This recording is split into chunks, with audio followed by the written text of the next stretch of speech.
ये एक question answer series है जिसमें हर सब्जेक्ट के हर चैप्टर से एक्सपेक्टेड क्वेश्चन एंड उनके आंसर हिंदी एंड इंग्लिश दोनों में दिए गए हैं। जहाँ ज़रूरत है वहाँ एक्सप्लेन करने की भी कोशिश की गई है। जनरली एस्पायरेंट्स को ये नहीं पता होता कि किस क्वेश्चन में कितना एंड क्या आंसर लिखना चाहिए। ये वीडियो सीरीज़ उनकी हेल्प करेगा। इस सीरीज़ से आप नोट्स भी बना सकते हैं या सिंपली हेडफोन लगेगे समझ सकते हैं एंड एग्ज़ाम से पहले स्पीड बढ़ाकर रिवाइज कर सकते हैं। हर वीडियो के लास्ट में एक्सपेक्टेड प्रिलिमिनरी क्वेश्चन भी दिए गए हैं। इस सीरीज़ के कंटेंट परीक्षा मंथा के समर्थ अग्रवाल बुक्स से लिया गया है।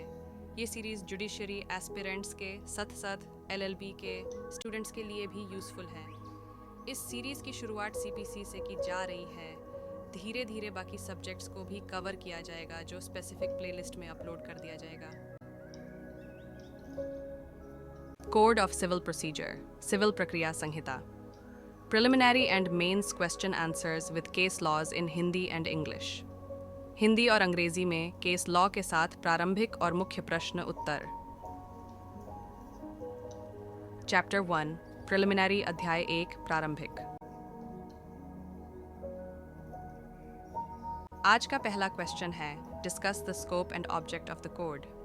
स्कोप का डिक्शनरी मीनिंग होता है टू डिस्कस एंड कंसिडर। तो अगर आपसे क्वेश्चन पूछा जाए स्कोप के बारे में, मतलब आपको वो एरिया बताने हैं जिनको क्वेश्चन में पूछा हुआ टॉपिक कंसिडर करता है। ऑब्जेक्ट का डिक्शनरी मीनिंग होता है एम और पर्पस। सबसे पहले हम बताएंगे कि code of civil procedure is a consolidated code which lays down all the laws relating to procedure to be adopted by civil courts. Consolidated का डिक्शनरी मीनिंग होता है होल। सीपीसी एक कंप्लीट कोड है जो बताता है कि सिविल कोर्ट में किस तरह का प्रोसीजर अडॉप्ट किया जाएगा। सिविल प्रक्रिया संहिता एक समेकित संहिता है जो सिविल न्यायालयों द्वारा अपनाई जाने वाली प्रक्रिया से संबंधित सभी कानूनों को निर्धारित करती है। उसके बाद हम सीपीसी के प्रीएम्बल के बारे में बताएंगे। The preamble of the code states that it is to consolidate and amend the laws relating to the procedure of the courts of civil judicature. संहिता की प्रस्तावना में कहा गया है कि यह सिविल न्यायपालिका के न्यायालयों की प्रक्रिया से संबंधित कानूनों को समेकित और संशोधित करना है। हर स्लाइड में कोशिश की गई है केस लॉ के साथ एक इमेज देने की जिससे केस लॉ का नाम याद रखने में आसानी हो। एडवोकेट के इमेज की हेल्प से आप सालेम एडवोकेट वाले केस का नाम याद रख सकते हैं। Supreme court in Salem Advocate Bar Association, STAI, versus Union of India, AIR, 2005. Observed that the procedure is designed to facilitate justice and it is not a penal enactment for punishment and penalties. The laws of procedure should aid, be so construed as to render justice wherever reasonably possible. इस case में court ने कहा कि procedural law इस तरह से design किया गया है कि जिससे जस्टिस को फैसिलिटेट किया जा सके। प्रोसीड्यूरल लॉ कोई पिनल एनैक्टमेंट नहीं होता जिसमें पनिशमेंट या पेनल्टी दिया गया हो। सलेम एडवोकेट बार एसोसिएशन आई बनाम सुप्रीम कोर्ट भारत संघ AIR 2005 SSC 33 ने कहा कि प्रक्रिया न्याय को सुविधाजनक बनाने के लिए डिज़ाइन की गई है और यह सज़ा और दंड के लिए एक दंडात्मक अधिनियमन नहीं है। प्रक्रिया के नियमों को इस तरह से समझा जाना चाहिए कि जहां भी संभव हो न्याय प्रदान किया जा सके।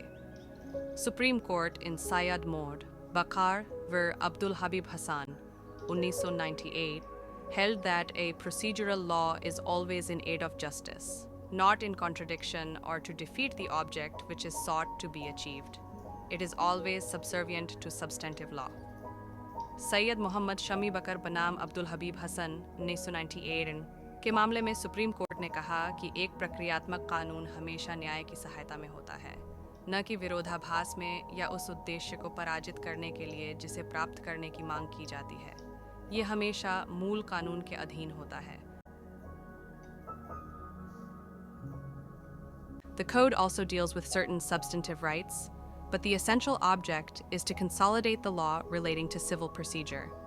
In Prem Lal Nahata versus Chandi Prasad Sikaria, AIR 2007, SC 1247, Supreme Court held that no doubt that code also deals with certain substantive rights, but its essential object is to consolidate the law relating to civil procedure.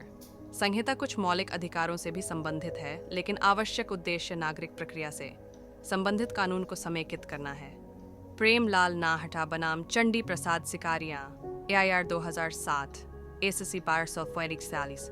मामले में supreme court ने कहा कि इसमें कोई संदेह नहीं है कि भी कुछ मौलिक अधिकारों से संबंधित है, लेकिन इसका अनिवार्य उद्देश्य नागरिक प्रक्रिया से संबंधित कानून को समेकित करना है।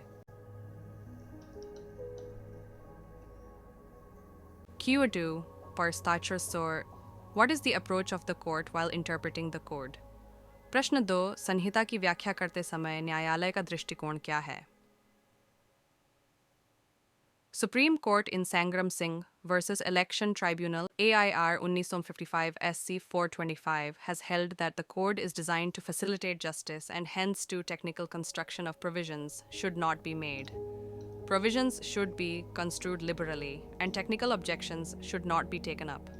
संग्राम सिंह बनाम चुनाव न्यायाधिकरण AIR 1955 ACC 425 में सुप्रीम कोर्ट ने कहा है कि संहिता को न्याय की सुविधा के लिए डिज़ाइन किया गया है और इसीलिए प्रावधानों का तकनीकी निर्माण नहीं किया जाना चाहिए। प्रावधानों को उदारतापूर्वक लिया जाना चाहिए और तकनीकी आपत्तियों पर विचार नहीं किया जाना चाहिए। In Jai Jai Ram Manohar Lal vs. National Building Material Supply, 1969, 1 SCC 869 Supreme Court held that rules of procedure should be liberally construed so as to render the enforcement of substantive rights effective. A hyper-technical view should not be adopted while interpreting the code. Jai Jai Ram Manohar Lal बनाम राष्ट्रीय भवन निर्माण सामग्री आपूर्ति 1969 एक SCC 869 में supreme court ने कहा कि प्रक्रिया के नियमों को उदारतापूर्वक माना जाना चाहिए ताकि मौलिक अधिकारों के प्रवर्तन को प्रभावी बनाया जा सके। संहिता की व्याख्या करते समय एक अति तकनीकी दृष्टिकोण नहीं अपनाया जाना चाहिए। इन अशोक कुमार कालरा व Sudhir Agnihotri 2 SCC 394 Supreme Court held that procedural laws should not be interpreted to defeat justice. When courts set out to do justice, they should not lose sight of the end goals amidst technicalities. Ashok Kumar Kalra बनाम Sudhir Agnihotri 20 2 SCC 394 में supreme court ने कहा कि न्याय को हराने के लिए प्रक्रियात्मक कानूनों की व्याख्या नहीं की जानी चाहिए। जब अदालतें न्याय करने के लिए तैयार होती हैं, तो उन्हें तकनीकी ताओं के बीच अंतिम लक्ष्यों की दृष्टि नहीं खोनी चाहिए। Discuss the extent, applicability, and scheme of the code. Proper 2. संहिता की सीमा, प्रयोज्यता और योजना पर चर्चा कीजिए। The code extends to whole of India except the state of Nagaland and the tribal areas. The Jammu and Kashmir Reorganization Act 2019 was passed by both houses of parliament and received the assent of the President on 9th August 2019. The central government, by a Gazette notification, appointed 31st October 2019 as the date on which this act came into force. By this act, the code was extended to whole of India. ये संहिता नागालैंड राज्य और जनजातीय क्षेत्रों को छोड़कर पूरे भारत में लागू है। जम्मू और कश्मीर पुनर्गठन अधिनियम 2019 को संसद के दोनों सदनों द्वारा पारित किया गया था और 9 अगस्त 2019 को राष्ट्रपति की सहमति प्राप्त हुई थी। केंद्र सरकार ने एक राजपत्र अधिसूचना द्वारा 31 अक्टूबर 2019 को इस अधिनियम के लागू होने की तारीख के रूप में नियुक्त किया। इस अधिनियम द्वारा संहिता को पूरे भारत में विस्तारित किया गया था। Supreme Court in Westerly Dakhar versus Sehakaya Lingdo, 2015. 4 SCC 292 has held that in the areas to which the code does not extend, the courts in such areas shall be guided by spirit of the code. It applies to proceedings in a civil courts in India, except that specific provisions in any special or local law which have been saved by sections 4 and 5 of the code.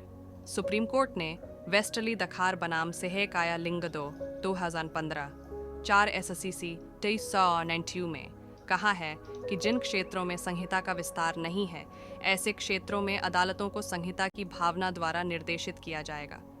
यह भारत में civil न्यायालयों में कार्यवाही पर लागू होता है, सिवाय इसके कि किसी भी विशेष या स्थानीय कानून में विशिष्ट प्रावधान हैं जिन्हें संहिता की धारा 4 और 5 द्वारा बचाया गया है। The Code of Civil Procedure, 1908, received the assent of the Governor General on the 21st March, 1908, and came into force on the 1st January, 1909. the Code of Civil Procedure, Amendment Act, 1976 came into force on 1st February 1977. The Code of Civil Procedure, Amendment Act, 1999, and the Code of Civil Procedure, Amendment Act, 2002, came into force on 1st July 2002. Civil प्रक्रिया संहिता 1908 को 21 मार्च 1908 को governor general की सहमति प्राप्त हुई और यह 1 जनवरी 1909 को लागू हुआ। सिविल प्रक्रिया संहिता संशोधन अधिनियम 1976 1 फरवरी 1977 को लागू हुआ। सिविल प्रक्रिया संहिता संशोधन अधिनियम 1999 और सिविल प्रक्रिया संहिता संशोधन अधिनियम 2002 1 जुलाई 2002 को लागू हुए। Scheme of the Code. The code is divided into 2 parts. 1, body of the code, and the 2, rules. The body of the code consists of 158 sections. It contains the provisions of substantive nature. Rules contain 51 orders and 1 schedule, and it is procedural in nature, which indicate the mode in which substantive provisions are to be applied. Code की योजना. Code को 2 भागों में विभाजित किया गया है. 1, code का निकाय और RTI नियम। संहिता के निकाय में 168 खंड शामिल हैं। इसमें मूल प्रकृति के प्रावधान शामिल हैं। नियमों में 51 आदेश और 1 अनुसूची शामिल है और ये प्रकृति में प्रक्रियात्मक है जो उस मोड को इंगित करता है जिसमें मूल प्रावधानों को लागू किया जाना है।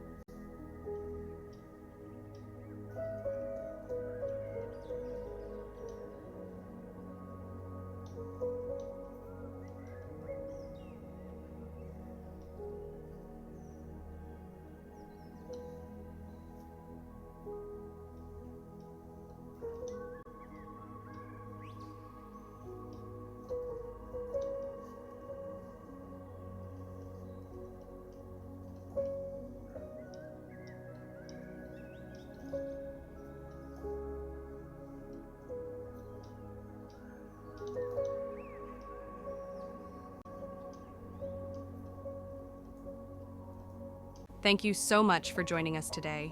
If you enjoyed this video and found it helpful, don't forget to show your support by giving it a thumbs up and hitting that subscribe button below.